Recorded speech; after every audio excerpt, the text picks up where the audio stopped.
All right, it's my pleasure to have back on Bad Faith podcast Miko Peled. He is an activist and author of, among other things, The General Son, The Journey of an Israeli in Palestine. Welcome back to Bad Faith podcast. It's so good to see you. Thank you. Great to be with you again.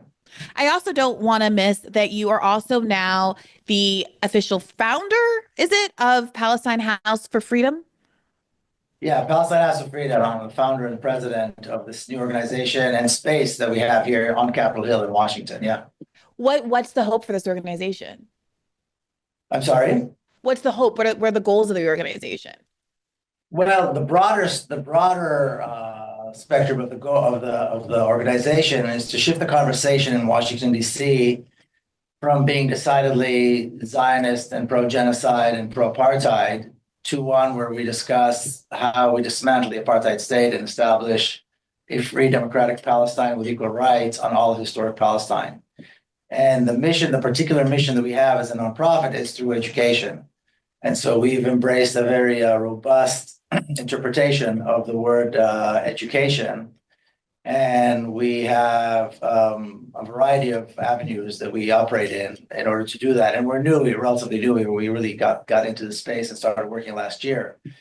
But we've got events, we've got social media presence, we've got a YouTube channel, we do a whole host of different things. We just started working with Corey Bush on some things. And so we're punching above our weight and working very, very fast to get to that point where on the streets, and this, I mean, on the streets of DC, you see people wearing keffiyehs and you see the pro-Palestine sentiment is very strong. But in the spaces where decisions are being made, they are decidedly one-sided and they're decidedly pro-genocide and pro-apartheid. So the challenge is to bring the shift to those spaces, and that's really what we'd like to do. I'm glad you brought up the asymmetry between what it feels like to live in the world, even in America, which has historically been much less, I think, sympathetic to Palestine than other places in the global South that had a better understanding of what was going on because of their own experiences as colonial victims and because our propaganda and news is so totally incomplete. Nowadays, it feels like a remarkable shift from before October 7th, 2023. And yet the asymmetry between what you see in terms of flyers and stickers and signs and windows in DC and what's coming out of our government is such an enormous gap.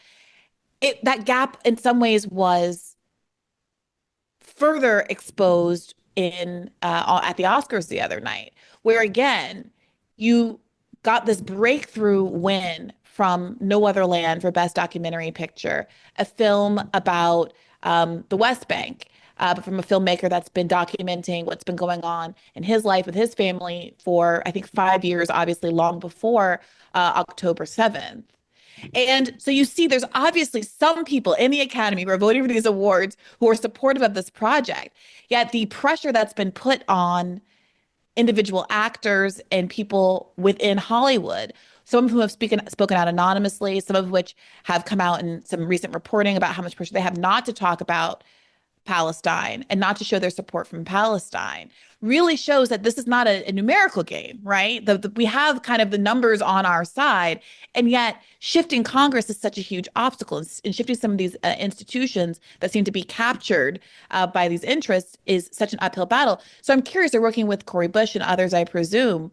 How do you even set about a task as enormous as that? Well, I think the first step is to realize, and I agree with everything you said, you're absolutely right. But I think the first thing is to really understand what the problem is. And then how do we tackle it? So the first problem is that Americans receive a Zionist education across the board.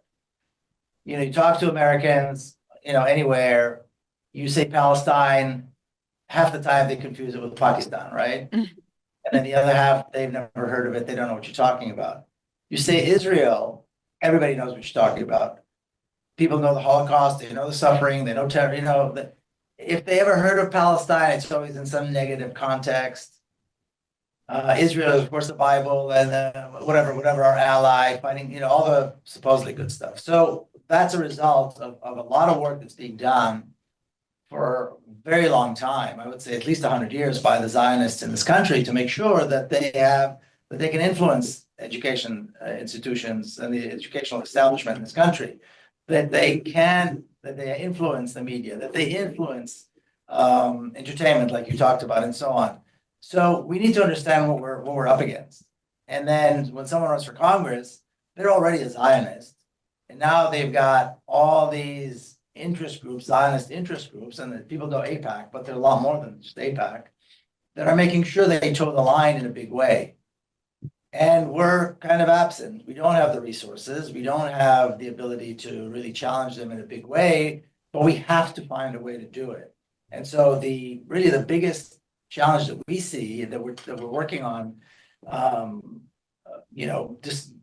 working on, overcoming, is how do we circumvent traditional politics using creative strategies? There's got to be a way to do it. We just haven't figured out because it's on us. We can't wait for it to come down from the heavens. We have to do this. So figuring out the strategy that will allow us to circumvent traditional politics and bring about the change that we want to see. And it has to be a sweeping change. It's not about a particular candidate or a particular policy or a particular bill. That we're looking for a sweeping change where it is unacceptable to support Zionism. It is unacceptable to support Israel. That's the change we want to see. How we get there now, of course, is what we're all trying to figure out in the most robust way possible. Listening to you, it seems like there's two things. There is this sort of public relations battle, which I would argue Palestine is very successful at.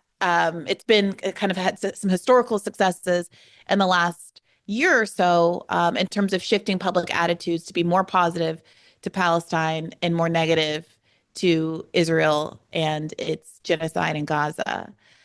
That being said, there's also the second piece, which is not changing the hearts and minds of elected officials, because it's not their hearts and minds that are really on offer. It's that they've been lobbied and persuaded and have, in some cases, kind of a material investment in continuing to support Zionism and Israel. And you see AIPAC printing out T-shirts or sweatshirts, merch with John Fetterman's face on it, seemingly completely shamelessly bragging about having captured him among basically all the other Congress members. And those who stray, who cannot be captured, people like Cori Bush, people like Jamal Bowman, don't last very long in Congress at all. We're seeing right now the Democratic Party, which is a Zionist party, reanimating the corpse of the dead political career of Andrew Cuomo to run for mayor of New York. And I'm already seeing now attacks against Zoran Mamdani, who had been leading in the polls for that race prior to he was leading among announced candidates prior to Andrew Cuomo announcing his bid, along the lines of his support of Palestine and a desire for a free state for Palestine. And so I do wonder how you're thinking about your role. Do you think it is possible really to influence those who are paid not to be influenced and shift Congress? And if so, how? And if not, what kinds of techniques or strategies are you thinking about as you're trying to win the public opinion game and further persuade Americans to understand exactly why they should be opposed to Zionism? You raise a lot of good points here. So I don't really care, and I don't think we should care what a politician thinks or feels. We want to make sure that they understand if they support Zionism, they're not going to be reelected. They're going to lose their job. Mm. That's our job. That's our job as constituents. That's our job as voters. We vote for these people, and then they vote to send billions of dollars to continue a genocide, to maintain an apartheid regime, and basically care nothing for the lives and the safety and security of Palestinians. That is a shift that's on us. We need to make that shift. We, right now, delegations of Doctors Against Genocide and delegations that come from Palestine, people who have family in Gaza, they're lucky if they meet a staffer. Forget meeting. Maybe they'll meet a congressman from time to time. Maybe they'll meet, Rashid or somebody, but they're not going to meet anything beyond that. That has to shift. And I'm old enough to remember one day here in this country in the late 80s, it was perfectly okay to support apartheid in South Africa. It was perfectly okay to support institutionalized racism in South Africa. The next day, it wasn't. It doesn't matter if you were racist or not yourself, you could not express that. You could not vote that way. It happened pretty much almost overnight. I mean, a lot of people worked very hard for a very long time, but that happened and it was across the board. Didn't matter if you're a Democrat, if you're a Republican, if you're a racist, if you were not, that was a new reality. We look at dictatorships in Latin America. One day, America was sending billions of dollars. The CIA was supporting all these dictators. The next day, these dictators, were put on trial by their own people. These things can happen. We just have to find the strategy. Now, granted, Israel and the larger Zionist organizations have learned their lessons. They've learned a lot from the experiences of the losses of other regimes. So we have a tougher battle to fight. Plus, there's a whole biblical issue, and there's the churches and so on. So yeah, it's a tough battle. There's no question, but it's upon us to put our best minds together, and that's really the purpose of this place. We've had meetings here. We have all the Palestine organizations come here. They're all welcome to hold events here for free.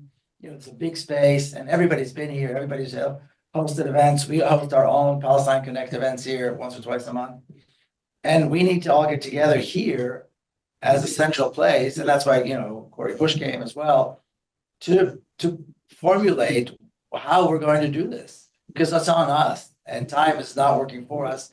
It's working against us. Palestinians are dying and being killed every moment. So that's really the larger picture here. That's really what needs to be done.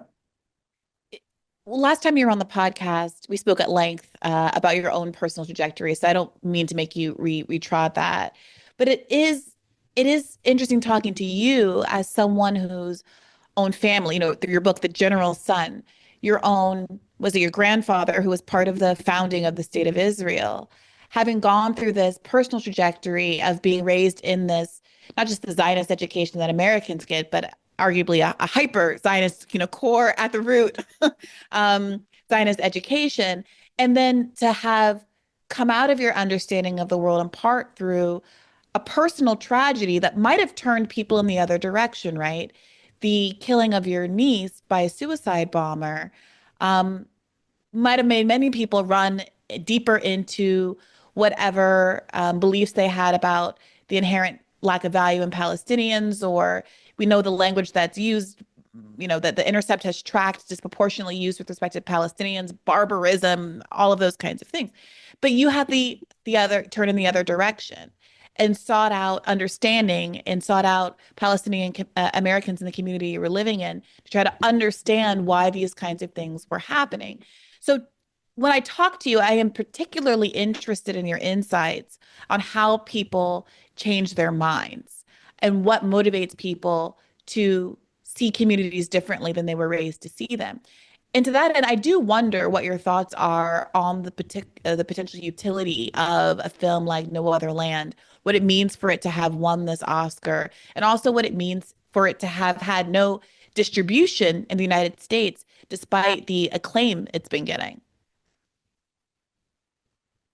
Yeah, well, I think every time the Palestinian story is put in front of the limelight, that's a good thing. And the story of Misafriata and the South Hebron Hills is a tragedy upon a tragedy. I mean, these are people that were subjected to the ethnic cleansing of 1948 of southern Palestine. These are Palestinian Bedouin. And they found a home in that region, what's called the South Hebron Hills region. And now they are facing a campaign of ethnic cleansing, again, a very vicious one. It's a combination of some of the most violent gangs, settler gangs, and the military. And these are people who are poor, their community. We talk about villages, but really we're talking about people to a large extent living in tents and caves. And with access to water, electricity, roads. Whereas once an Israeli settlement is built on their land, a few hundred yards away from where these communities are, immediately there's a road, immediately there's electricity, immediately there's running water, immediately, all the necessities of modern life are met. So to see that exposed and to see that in the limelight and to hear, the Palestinian story is crucially important. What's unfortunate is, of course, that it needed an Israeli face to bring it forward. Because when Palestinians do something themselves, they rarely will get the limelight. It needs the Israeli push, the Israeli perspective. And I, for one, was quite disappointed when the Israeli stood up there and talked about the crimes of the way he described it, the crimes of October 7, where really, as far as I know, the crimes of October 7 were perpetrated by the Israelis. And we don't really know the extent or what crimes he was talking about because he was referring to the Palestinians. So to calling the Palestinian resistance criminals and referring to them as terrorism and all that is very problematic, as far as I'm concerned, at least. But having said that, of course, it's good that the movie got the limelight, and I'm not surprised it's not getting distribution in this country because, again, the Zionists have managed over the course of the last 100 years to get a grip on all of these aspects of American life. And so the influence is still very, very strong. Yeah, I mean, I wasn't able to watch the Oscars, but of course I have been following all the discourse and I watched the speeches for this film. And we should clip some of it in, but And the Oscar goes to No Other Land. Thank you to the Academy for the award. It's such a big honor for the four of us and everybody supported us for this documentary. About 2 months ago, I became a father, and my hope to my daughter that she will not have to live the same life I'm living now, always fearing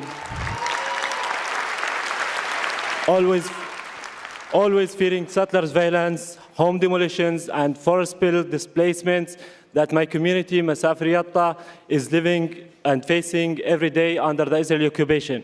No other land reflect the harsh reality that we have been enduring for decades and still persist as we call on the world to take serious actions to stop the injustice and to stop the ethnic cleansing of Palestinian people.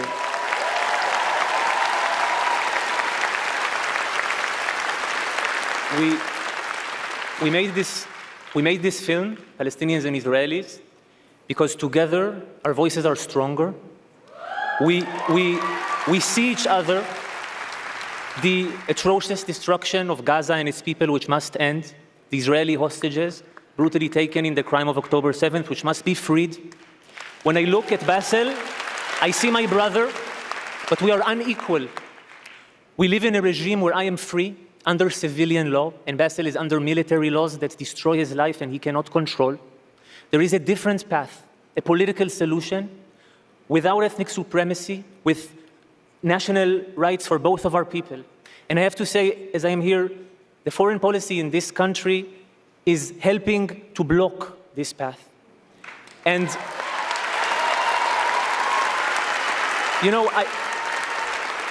why? Can't you see that we are intertwined? That my people can be truly safe if Bassel's people are truly free and safe? There is another way. It's not too late for life, for the living. There is no other way. Thank you. basically the Israeli involved was characterized as sort of both sidesing it. And this is a film that ultimately is not about Gaza, actually, and is not about October 7th, was filmed events taking place long before October 7th, was a 5-year project.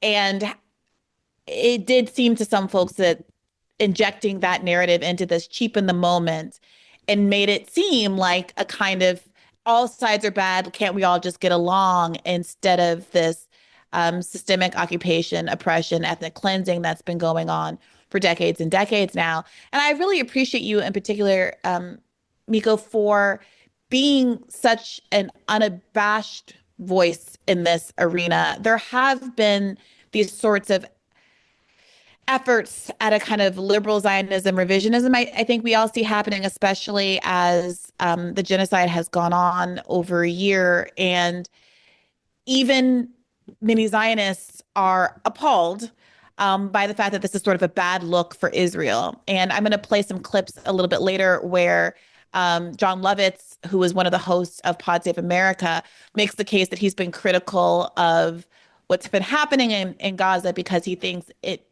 undermines sort of Israel's credibility, even as he's taken flack from more progressive listeners of his show for not being, frankly, more affirming of Palestinian rights. That being said, you have called out people who are these kind of liberal Zionists taking this moderate position. I noticed that you tweeted in response to a full page ad that some folks signed in the New York Times. I think Ilana Glazer was on there, Ben and Jerry were on there.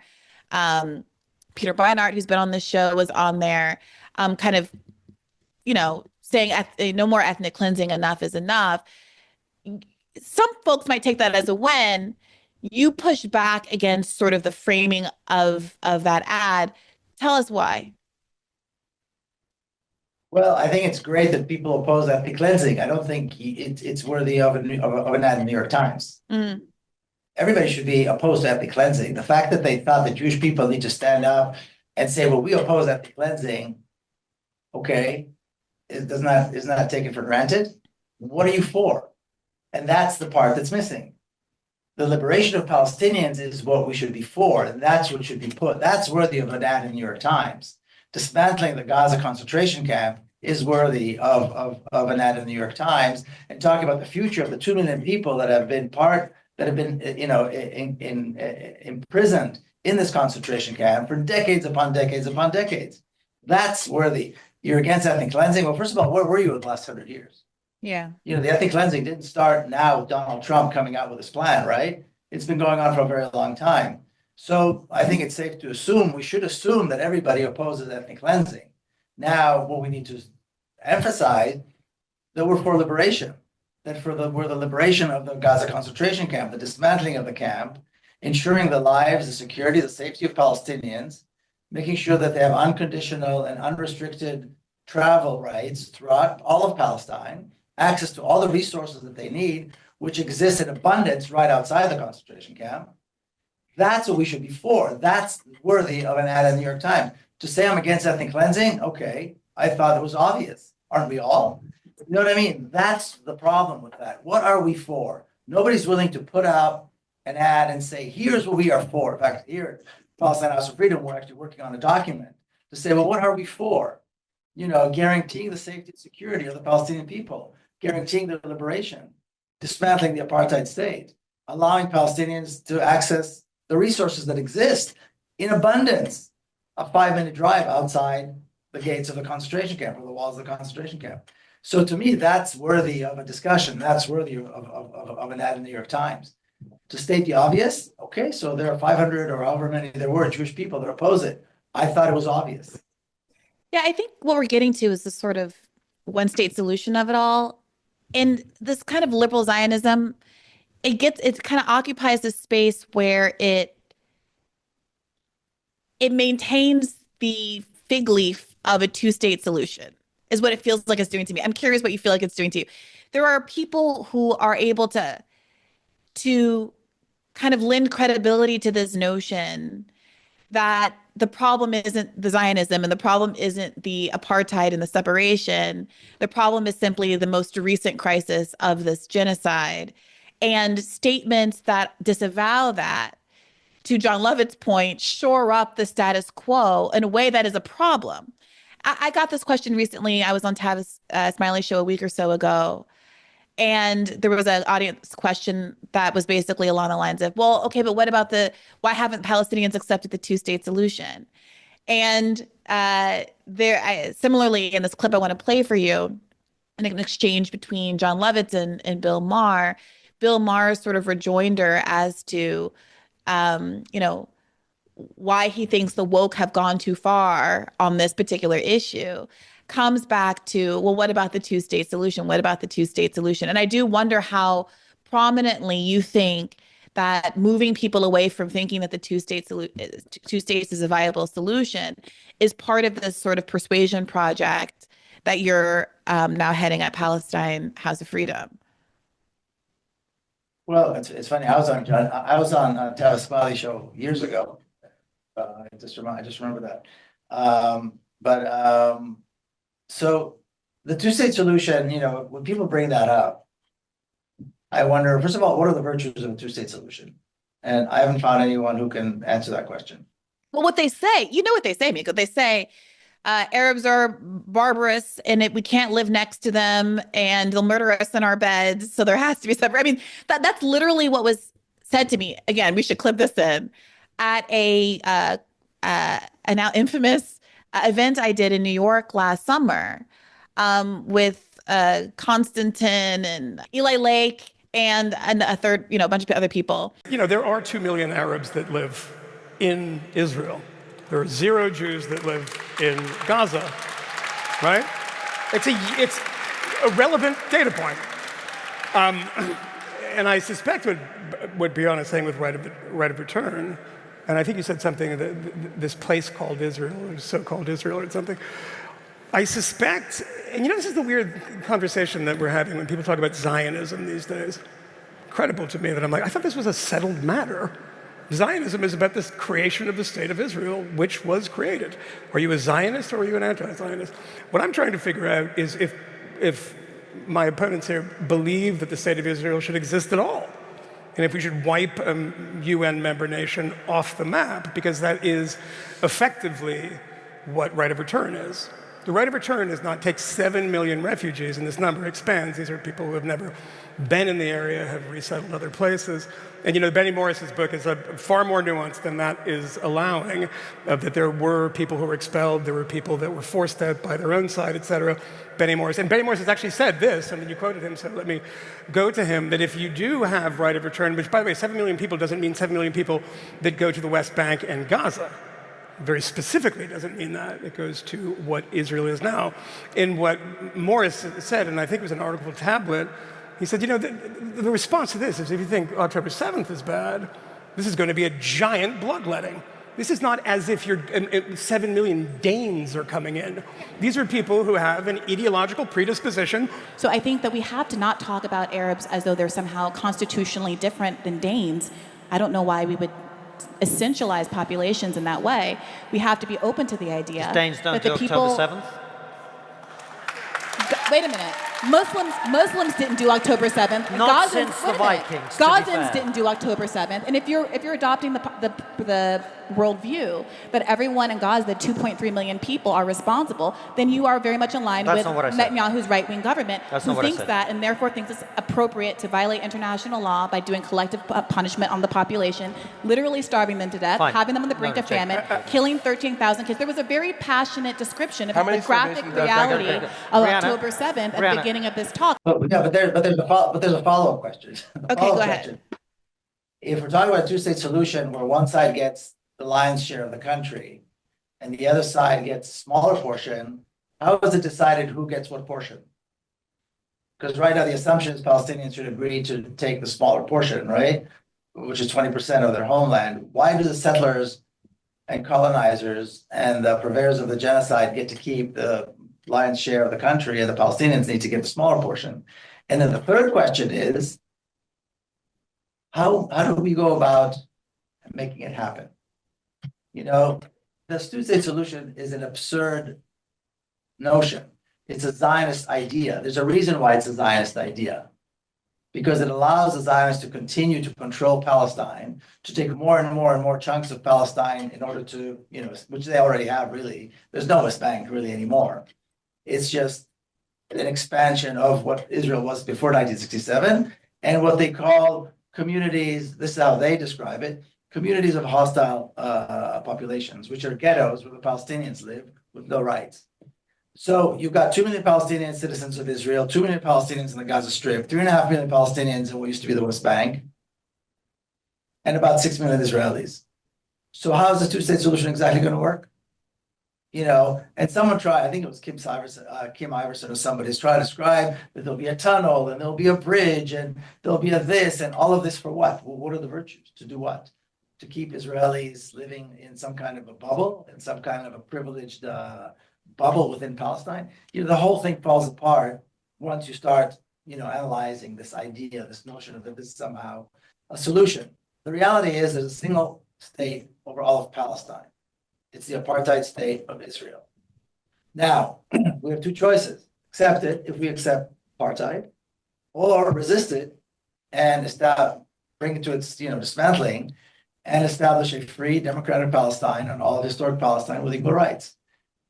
It's a very simple. It's a very simple choice. This or that. Now, what happens with so-called liberal Zionists, which is really a funny term, is that they don't want to say that they support apartheid, but they certainly don't want Palestinians to gain freedom and equal rights. So they come up with this middle thing, and they just keep hashing it and hashing it. It's meaningless. It has no virtue. It is not possible to ever achieve. Yeah, there's a temptation, I think, because frankly, the liberal Zionists are so far beyond where the not so liberal Zionists are, to sort of be happy that they've landed there and to be grateful that you're not having the kinds of fights that I've, had with certain kind of people, including at this conference, where they will explicitly just tell you, unlike Danes, who I guess are racially worthy and culturally worthy, Arabs just cannot be lived next door to, and a one-state solution they characterize as equivalent to like. Why did the Zionists come? So why did they come to an Arab country? You don't want to live around Arabs because Arabs are barbarians. Why did they come there? They came to the Arabs. Arabs didn't come to them. Well, they say it's because it's their home and they were chased out, and now they have a historical and biblical. To your point, you got to deal with this biblical stuff, a biblical entitlement to the land, and yada yada yada. I mean, like we've all heard the arguments, but just my point was just going to be that there is a temptation, because those people sound so insane, to be like, okay, fine, like I'm glad you're there, liberal Zionist. But I do think the more this is front of mind, and the more the genocide makes this a really current, news item. Obviously, it's been going on forever, but like really front of mind, it becomes clear. It becomes clearer and clearer to me that position is a sort of reservoir to save Zionism and to save the apartheid project, that can't be looked at as like, okay, it's progress. That also has to be addressed and attacked. And I guess that's why I appreciate you, especially given your own background and the credibility that you bring to this, continuing to push people in that camp to move further toward an anti-Zionist stance. Now, I've been teasing this now. Oh, go ahead if you want to. I was going to say, it's like you said before, it's a fig leaf. Liberal Zionism is the fig leaf that allows Zionism to prosper. Yeah. Now, I've been teasing this to you all show, and also to people on Twitter for over a week now, that I want to get into this. I want to play about 5 minutes of a clip of Bill Maher on Pod Save America talking to John Levitz. It's about 5 minutes long, but feel free to stop it if you want to respond to any part of this, because there's, I think, a lot to respond to in here. Let's get into it. Let's take, we're talking about Israel. What has been the old school liberal position forever on Israel? Two-state solution. Right. That is not the position of the woke. Their position is from the river to the sea. It's not the position of the far left. Excuse me. Right. From the river to the sea. That's their position. That's what they're chanting on campus. Mm-hmm. That's the woke position. And it goes a lot further than just the kids on campus. That is not the two-state solution. That is, I don't know, the Jews moved to Greenland. I'm not sure what it is, and I don't think they think it through, because they're living in this world, as many people have pointed out, of oppressor and oppressed. Mm-hmm. They don't really think past that. The Jews in Israel, I mean, they talk about them like they have no, standing in that country, when actually they're the Indians. I can't let that go. Okay, where are the Jews supposed to go? Greenland? Okay, first of all, to say that the river to the sea is a woke idea, the notion, first of all, the river to the sea, that's the geographic designation of Palestine. It's between a river and a sea. And the Zionists want it all. And they want to, and they did establish a racist apartheid state there and engage in genocide. The Palestinian version of this, which predates woke by I don't know how many decades, talked about a democracy with equal rights. The idea of a free Palestine, an all-historic Palestine with equal rights, is a Palestinian idea. It's been the Palestinian platform going back decades upon decades. the idea of a racist apartheid regime there is a Zionist idea. So, let's kind of put that in perspective. Then this question that in that context, Jews have to move, I get asked that from time to time, and I'm going, why do they want to move? I mean, they're welcome to move, but why should they move? I mean, they came to live in an Arab country. Granted, they wanted superiority, but can they live if it's a democracy? I mean, why do they need to move? And of course, the Zionists have no answer to that, because there is no answer to that. And then he said, well, the people call river to the sea haven't thought it, they don't think it through. Excuse me?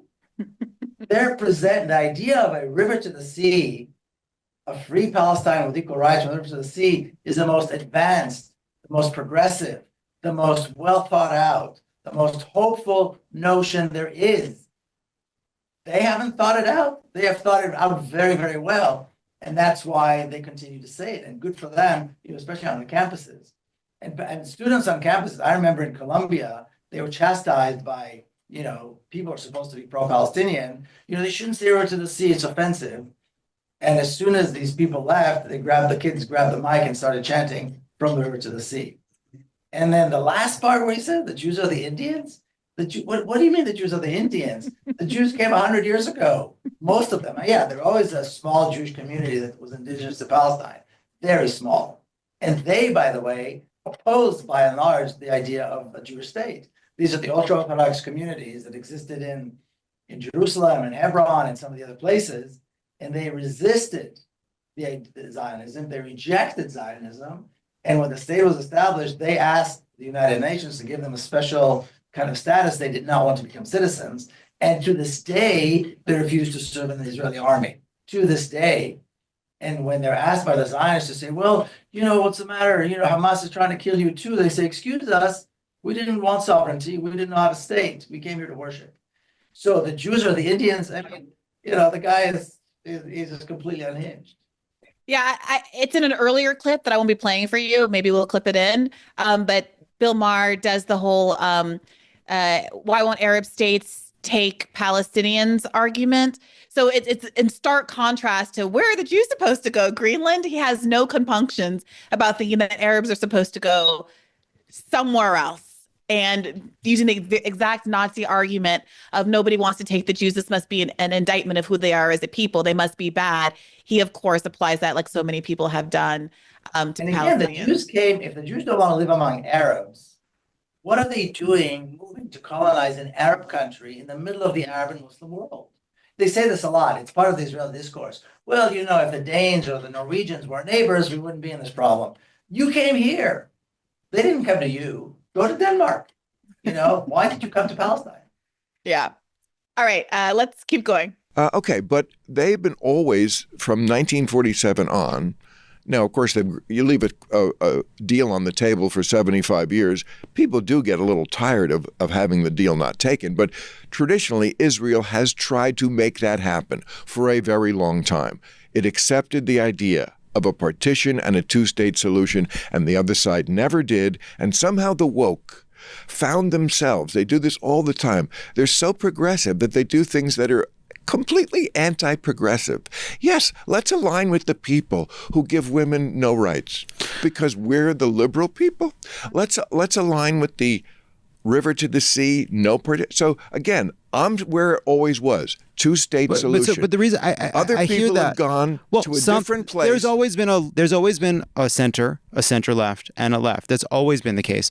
Miko, I just want to give you a chance to respond to this argument, which I also do hear a lot, which is Arabs could have had their own state, two-state solution. Sure, you can be mad that settlement encroachment has made it an impossibility at this point, but that's on Arabs for not taking a good deal that was at a table at some point in the 90s. How do you respond to that? Well, he started with the 1947 partition plan. I don't know why Palestinians should accept any deal that gives them less than 100% control of their homeland. Why should the Palestinians, he says the Arabs, why should the Palestinians accept any plan that takes away large chunks of their homeland? I don't know. Now, to be honest, if we're going to be honest, the partition plan came out, was accepted in November 29th, 1947. Less than a month later, Israeli or Zionist terrorist groups were already, the ethnic cleansing of Palestine was already in full force. Thousands and thousands have already been forced to have been deported under, the threat of a gun, and massacres have already taken place. By December, in other words, not even a month later, they were already out there doing everything they can to push out Palestinians and commit massacres and so forth. So we know full well that the Zionists never accepted it. They liked it as a stepping stone. 1967, 20 years later, again, Israel takes the West Bank, and a few liberal Zionists, my father included, come up with this idea of a two-state solution based on the West Bank and Gaza Strip as the Palestinian state. What do the Israeli authorities do? What does the Israeli government and military do? They immediately destroy Palestinian towns and neighborhoods in East Jerusalem and throughout the West Bank. Immediately build, and I mean immediately, within days, massively build for Jews only on those territories and expel hundreds of thousands of Palestinians forcibly. So the argument that somehow the Zionists were they're just waiting for the Palestinians to say yes, and they're just waiting is utter nonsense. As soon as these things came out, boom, the Zionists did everything they can to make sure they were, they were never had a chance to materialize. And then he says women's have no rights, and the other side never accepted.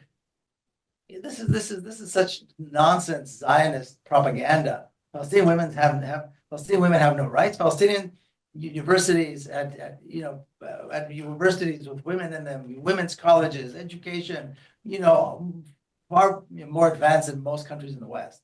It's complete and utter nonsense. And it also, what it does is it falls on, and this happened after October 7th too, this notion that somehow Arabs and Muslims are these, raging, dangerous, brown, violent people. And so, of course, their women have no rights. And of course, they are violent. You know what I mean? It feeds that kind of, these notions of deep-seated racism against people of color. That's what he's doing here. Yeah, absolutely. And what's crazy is what we're about to hear in the next part is Lovitz now is about to defend the Democratic Party on the basis that it's not actually embracing a one-state solution or a pro-Palestinian approach, saying, oh, no, but the Democrats aren't woke. Those are just fringe people on college campuses. Bill Maher, you're wrong, but not because you're doing Islamophobic dreck, but because you're unfairly tarring the Democratic Party with the actual ethical position that is held by the left in the United States. Let's keep listening. There were things that the Vietnam protesters said that was anathema to what was mainstream for Democrats at the time. But put aside the specific of the issue. Joe Biden was for a two-state solution. Kamala Harris was for a two-state solution. Most mainstream Democrats are for a two-state solution. Donald Trump has embraced Benjamin Netanyahu and no two-state solution, no deal on the table. I agree, but that's not what we were talking about. But what I'm trying to understand is to always bring in Trump. Well, I'm not trying to bring in Trump. We're going to agree that we don't like Trump. Then I great. didn't vote for him. Asked and answered. Okay. Asked and answered. But my question is, but you're not addressing the question that you find more difficult to answer, which is what I put to you. It's like the woke position, and it's again not just kids on campus.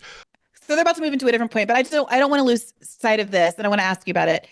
Lovitz characterizes mainstream Democrats as supporting a two-state solution, and contrast that to Donald Trump's not having that on offer as a meaningful shift in policy. And I wonder how you receive that characterization and how you would describe the shift between what Donald Trump actually in fact has on offer versus what the Democrats actually in fact were working toward, not just lip service. Well, I would ask, what have the Democrats done to show their support for a two-state solution? I haven't seen anything ever by any Democrat. The two-state solution, like I said earlier, the two-state solution, as we know it today, was invented largely by my father at the very end of the 1967 war and a few other Zionists who were in important positions and believed that a compromise was better than trying to take it all. And so my father, on the very last day of the 1967 war, it was the 5th day of the war, he stood up, still in uniform. He was one of the generals that planned and conducted that war and ran that war. He said, you know what, we now have an opportunity to make peace. Let's give the Palestinians, allow them to establish a state in the West Bank and the Gaza Strip. And I already described what the Israeli government did immediately as he was saying these words, made sure that it would never happen. So an idea that was presented by a general in the Israeli army, more than 60 years ago, it has no chance today whatsoever. What has anybody in the Democratic Party done to make it a reality? Nothing. Nothing. Not a single step, not a single policy, not a single speech, nothing. Certainly no pressure. Certainly no, conditioning aid with Israel complying with international law. Nothing whatsoever. And the reason they've done nothing is because they're, like you said earlier, a Zionist party. And for Zionism is a zero-sum game. The land of Israel belongs to the Jewish people, not the Israeli people, the Jewish people, all of it. Nobody can buy, lease, or have any right to self-determination within what they consider the land of Israel, which, by the way, is from the river to the sea. That's why they've done nothing. So the idea that somehow Democratic politicians support the two-state solution is a complete and utter lie. And the fact that these kind of liberal Zionists want to continue to perpetuate that lie, that's fine. But they shouldn't pretend like they care about life, they care about peace, they want to see stability, because if they had, they would have done something a long time ago. And not only did they not do anything, they did everything they could to make sure that there would never be a Palestinian state, that there would never be freedom and liberty for Palestinians, and that Palestinian rights would continue to be trampled over by the state of Israel. Devil's advocate, what do you say to people who are like, okay, fine, we know the Democrats are bad. They're a Zionist party who provided diplomatic cover for and actual material support for this genocide. That being said, Donald Trump is worse. He's tweeting out this crazy AI image, this fantasy of the West Bank, of Gaza being turned into Dubai. The rhetoric is ratcheted up. They're openly speculating for resource development. It is in fact worse. There is in fact a material difference here, and you shouldn't whitewash the difference between Democrats and Republicans on this issue. What do you say to that? I don't give a damn. I don't give a damn. They're both equally criminal. I don't give a damn. The Democratic Party just allowed for the killing of at least 200,000 Palestinians. God only knows how many were injured. And we saw the devastation in the Gaza Strip. We know what's been happening in the West Bank. Settler gangsters who were released by the state of Israel. These settler gangsters are so bad that even Israel put them in jail. And of course, the Israeli army going in to Jenin and Tulkarem and all these places in the West Bank, Palestinian homes in the rest of Palestine, 1948 Palestine, and Jerusalem, are being demolished. Palestinians are being dragged into prison, being tortured. The conditions for Palestinians in the prisons is I don't know if there's any prison system in the world that is as bad as that. What is happening to Palestinians, particularly after October 7th. The Democrats have allowed for that. Okay. Now Donald Trump has come up with this idea of ethnic cleansing. I don't give a damn who's worse. They're both bad. The shift has to be across the board. We need to resist both of them equally. None of that should be acceptable. None of that should be given permission to continue. And we need to stand up, not to take out a ad in the New York Times to say, "Ooh, we oppose ethnic cleansing." No, we oppose Zionism because it's a racist, genocidal ideology that created a racist, genocidal regime that needs to be dismantled and needs to be replaced by a real democracy with equal rights. The idea, by the way, originated with the Palestinian National Movement. The very first platform of the Palestinian National Movement was a real democracy with equal rights on all historic Palestine. That's the only thing that's acceptable. The only guarantee to the life, the safety, the security of Palestinians is in that context. The only guarantee that Palestinian prisoners will be released from these horrendous prisons with horrendous torture that they're facing now is through a real democracy with equal rights. Nothing is going to guarantee that. And by the way, this will be better for Israelis too. The conditions in which Israelis live, albeit, they are privileged and they do live in their own bubble, will improve as well when Palestinians are free. All right. Somehow the worst is yet to come. So let's push through the end of this clip.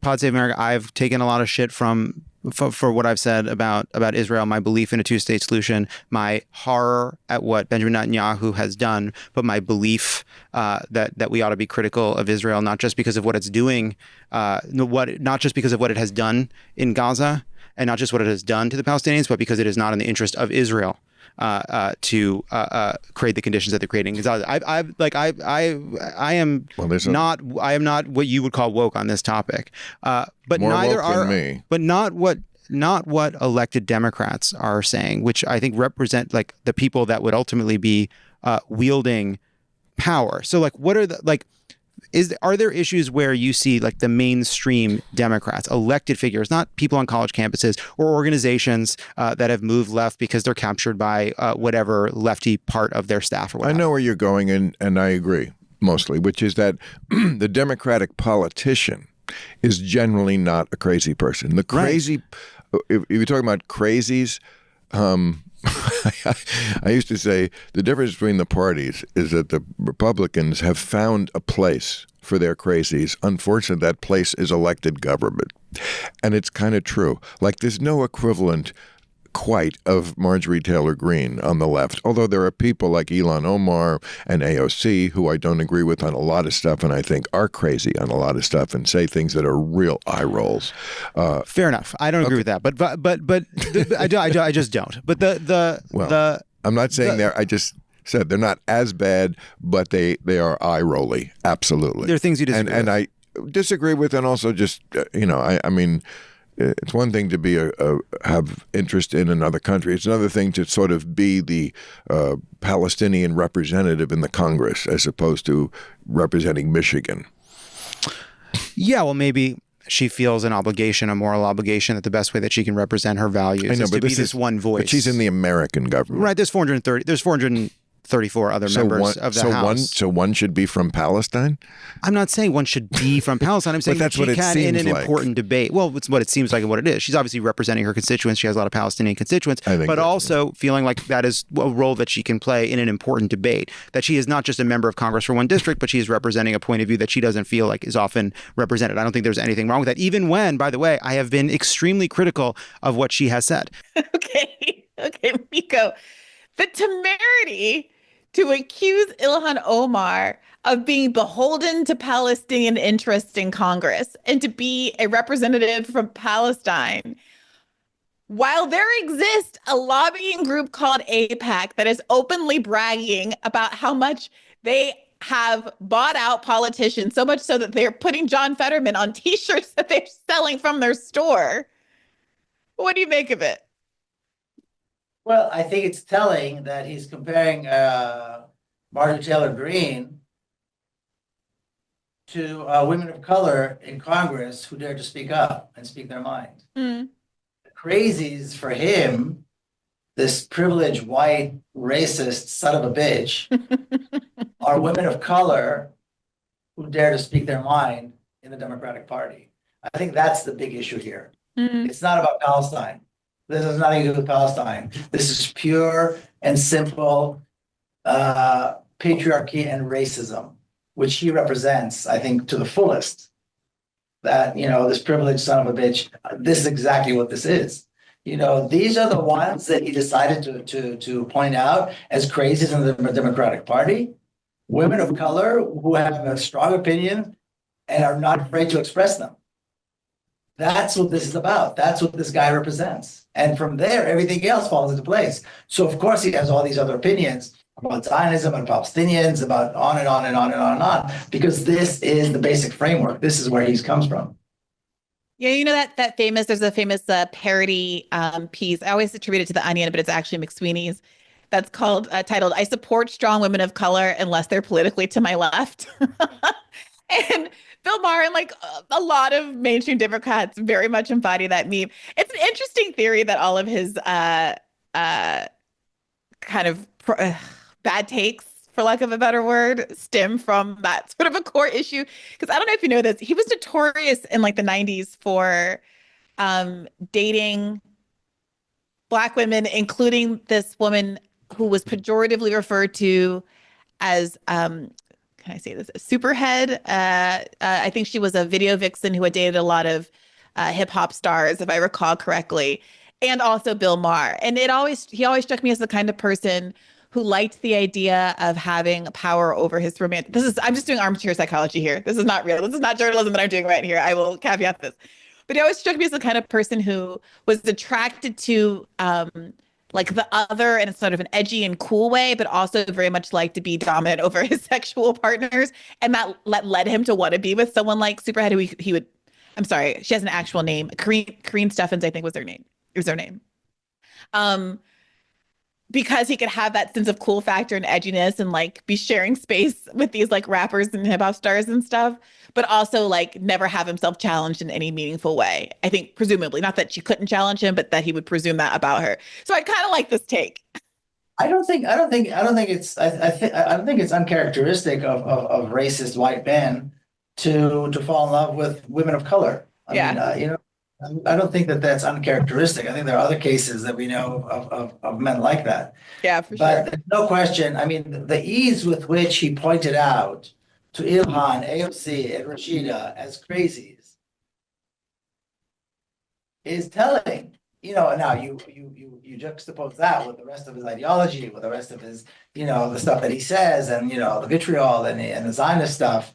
I mean, when Netanyahu was elected this last time, I don't know if you remember this, but he was treated.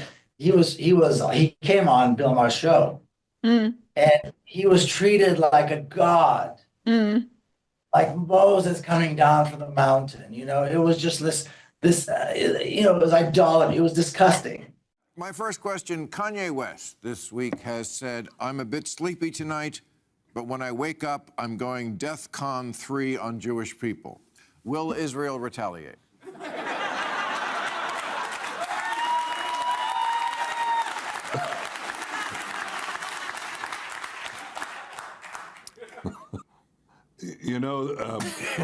Anti-Semitism is the longest hatred in history. It goes back thousands of years.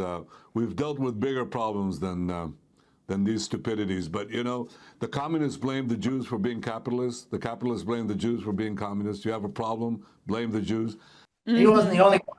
There was Jordan Peterson, and there were others that would just accepted him with such admiration.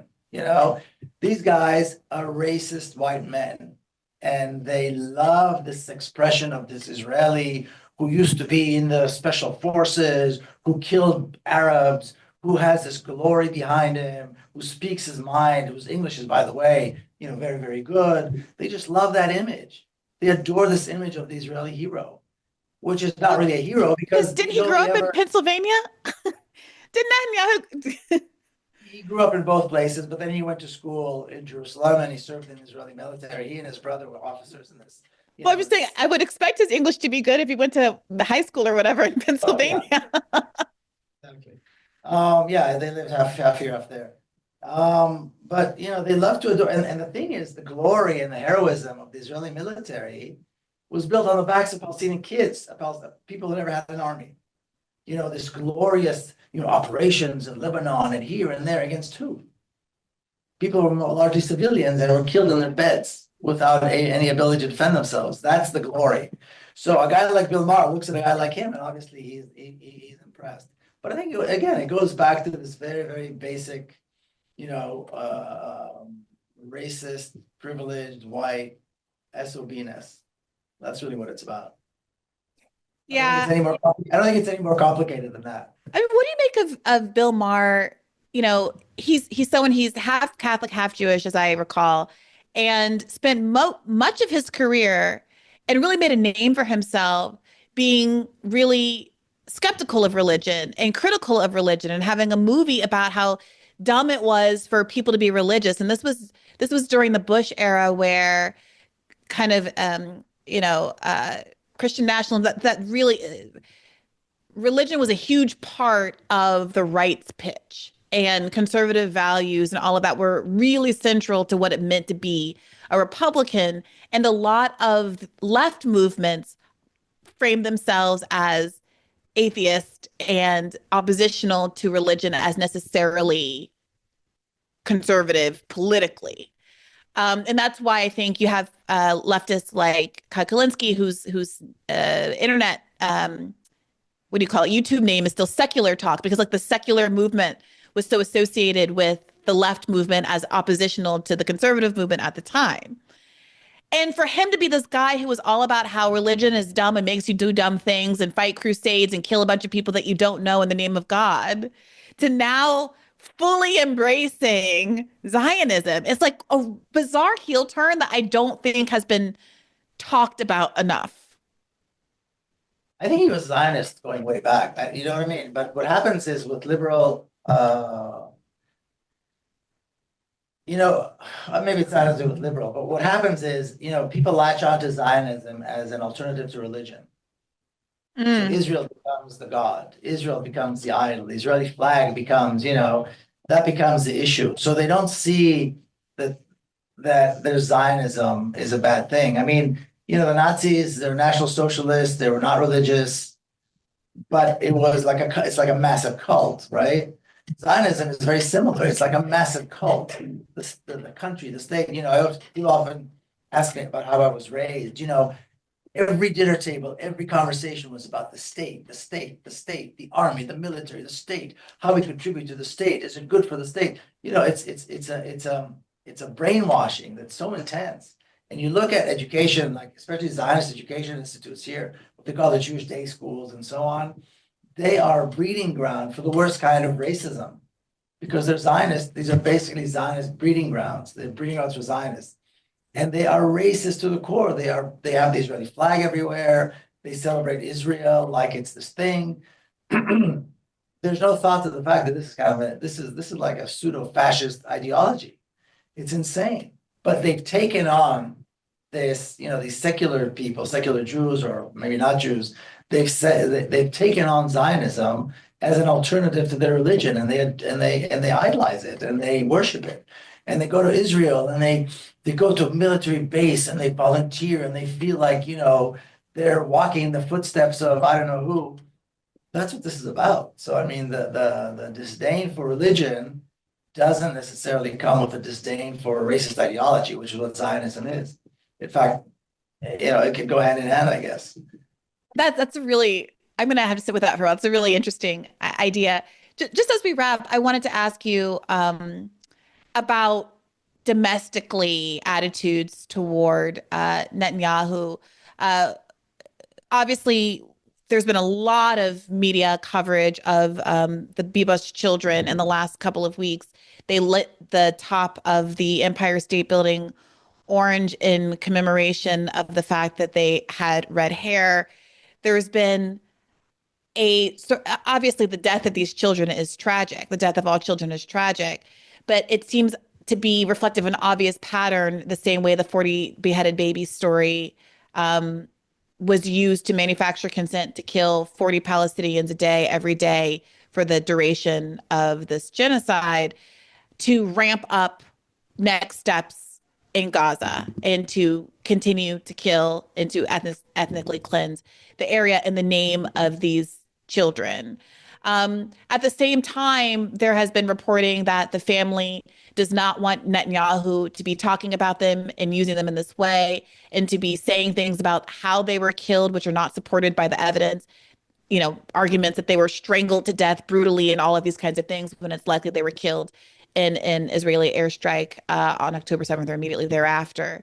And so I wondered if there's other evidence that you see that there is dissonance in Israel, and frustration among the Israeli public toward Netanyahu for the continued failure to prioritize hostages and instead to pursue these broader military goals and occupation goals in Gaza?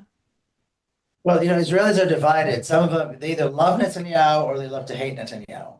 But the consensus is that he's the only guy you can trust. He's the only guy who can be prime minister. That you can trust to do what? I mean, why do they see him as unique? To lead, because he's the only grown up in the room. You look at Israeli politicians, you look at the Israeli, House of Representatives, the Knesset, they look like a bunch of children compared to him. He's the best negotiator. Even when he loses the election, he still manages to put together a coalition and become prime minister. There's a reason for that.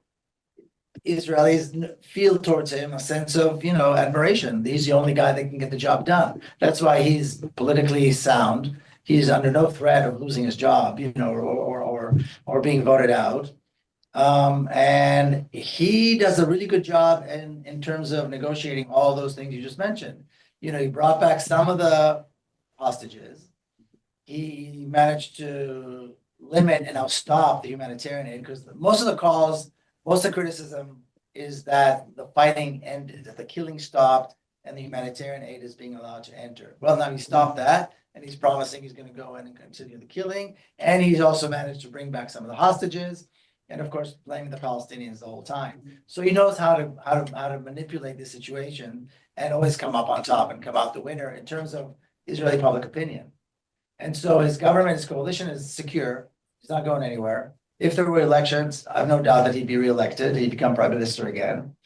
And like I said, Israelis go between loving him and loving to hate him. But basically, the consensus is he's the guy. He's the man for the job. Nobody else. There's no other person who could do that job. And again, for the last over a decade, they kept voting him in. They kept allowing him to continue to be prime minister. There did seem to be this moment where there were some small protests that were based in the frustrations of hostage families, that their interests weren't being prioritized. And there's a part of me, I guess I will admit, that doesn't want it to be the case that there's such unanimity among the Israeli public and having like a disinterest in the rights of Palestinians. And so when there's any glimmer of, well, maybe it's only because they feel he's not prioritizing hostages, but there's still some pushback against Netanyahu. Okay, there was this little protest by these hostage families. Okay, stories of a handful of kids refusing to fight in the military, Israeli kids refusing to go and fight. I'm perhaps naively eager to want that to be a growing phenomenon, and for the reality of the gravity and the horrors that we've seen come out of Gaza to be having an impact on the population. But it sounds like you're telling me that for the most part, it's status quo in Israel. It is. It's not status quo. They want it to continue. They want the ethnic cleansing and the genocide to proceed as quickly and effectively as possible. Look, I come from there, but to be honest, during apartheid South Africa, there were some very important white South Africans who fought alongside the ANC or within the ANC. They were part of the anti-apartheid movement, white South Africans. Many of them were Jewish, but regardless, there was a movement. There was a resistance among white South Africans. During Nazi Germany, there was a very strong German anti-Nazi movement. They were paid the heavy price. They were sent to concentration camps. They were executed and so forth, but they existed. There is no anti-Zionist Israeli movement. There were fringes, there were small groups of people here and there, but by and large, there is no Israeli resistance to Zionism. That's the reality. This is comparing three racist societies that created racist regimes. Israel is the one that does not have, the Israeli society is the one that does not have any significant resistance to Zionism within it. The best they can come up with is liberal Zionists, which, of course, we saw how effective they are. Yeah. All right. Well, I tried to. I got to finish. Let me say something positive, though. You don't have to. I mean, the world is what it is. No, I think it's important. I think when you walk around Washington, you see this too. Everybody's a lot of people wearing keffiyehs. You see the post. There's definitely a solidarity vibe in the city. Not a lot of cities have this. You don't see it in LA, in New York, in London, in Baltimore. You don't see it in other places. So that's a really good thing. Now, there's no question in my mind that we can change this, that we can bring about this change, and we can do it much faster than most people think. But we have to put our minds together. We have to be solid in how we view this. We have to line ourselves behind the banner of a free Palestine, a democratic Palestine on all historic Palestine, full rejection of Zionism and the apartheid state. And then there's no question that we can win. We need to stand up against, delegations that represent the apartheid state in all spaces, whether it's entertainment, whether it's academia, whether it's sporting events. They should be kicked out of the Olympics. They should be kicked out of FIFA. They should not be allowed to participate anywhere. And we can do it because it's been done before. One of our board members, John Fussell from Connecticut, he was part of a movement to get the state of Connecticut to divest from apartheid South Africa. And after several years, they succeeded. We do have a history. We do have a precedent. So we can do all these things, but we need to be really determined to do it. And there's no question that we can succeed. If I had any doubt in the ability to succeed, I wouldn't be doing this work. Yeah, I mean, I completely agree on the sort of value of getting our kind of political, our social mores and expectations to a point where you are divesting both kind of rhetorically and substantively from supporting Israel. And we do have a long way to go, because I just saw a story before we started recording about Naftali Bennett coming to speak at Columbia University at the same time that they're like deporting students for protesting such actions. And it really is, frankly, overwhelming. I'm sorry. Do you have the date when he's coming off in front of you by any chance? When he's supposed to come? Tomorrow. So people will be listening to this Wednesday, March 4th. March 5th is when he's supposed to. He's coming March 5th? Yeah. Okay. Well, so people are not going to hear this in time to. Yeah, no, unfortunately. Unfortunately, they're listening to it the next day. No, I think it's important to stand up against against this. But I also have to say one more thing, Briahna, which is the voice like yours and your show. This is a crucial part of the struggle. This is a crucial part of the demand. To support Palestinian rights and to support liberation of Palestine. A voice like yours is extremely, extremely effective and important. So I just want to put that out there as well, because we can't take this for granted. I mean, I appreciate you saying that, and I appreciate more you coming on. You and others, especially those who came on immediately after October 7th, were such a huge part of my political education and helping me to feel empowered to say things and informed enough to speak to this issue without being afraid of reprisal. Because it's one thing to think, oh no, I don't want to talk because I know I'm going to offend people and I'm going to become a target. It's another thing not to talk because it's like, is it worth me offending people when I don't even know what I'm talking about? So it is a big part of having political courage, getting informed. And particularly you, with your perspective and your background and your family and your experiences, being such a strident advocate for Palestinians was emboldening to me. And so I really do want to thank you for coming on before, for coming on now, and for doing all that you do. All right. Well, tell the audience where they can find more of you and your work on the internet and beyond. Go to PalestineHouseOfFreedom.org, look at the website, see what we do, sign up to volunteer, to donate, whatever you want to do. If you're in DC, come by. We're right on Pennsylvania Avenue. You can't miss it. Southeast, you see the Palestinian flag about 3 blocks from the Capitol. We're just next to the Eastern Market. So come, stop by and say hi. And be part of this movement. Be part of this. This is the right struggle to be part of. So that's PalestineHouseOfFreedom.org. Everything's there. Absolutely. Right. And we're on social media and so on. So yeah. Fantastic. Thank you again. Thanks to all of you who tuned in today. And if you want another episode of Bad Faith Podcast every week, and to support the podcast episodes that you get for free, you can subscribe at patreon.com/badfaithpodcast and get an extra episode that drops every Monday. All right, take care of yourselves, and as always, keep the faith. Hey YouTube, thanks for watching. Just a reminder that this is a podcast. You can catch an extra premium episode every Monday for $5 a month at patreon.com/badfaithpodcast. That's patreon.com/badfaithpodcast for $5 a month, an extra episode every week. Additionally, please do consider liking this video, subscribing to this channel. It helps us out. It helps independent media beat the algorithm. We appreciate you. And as always, keep the faith.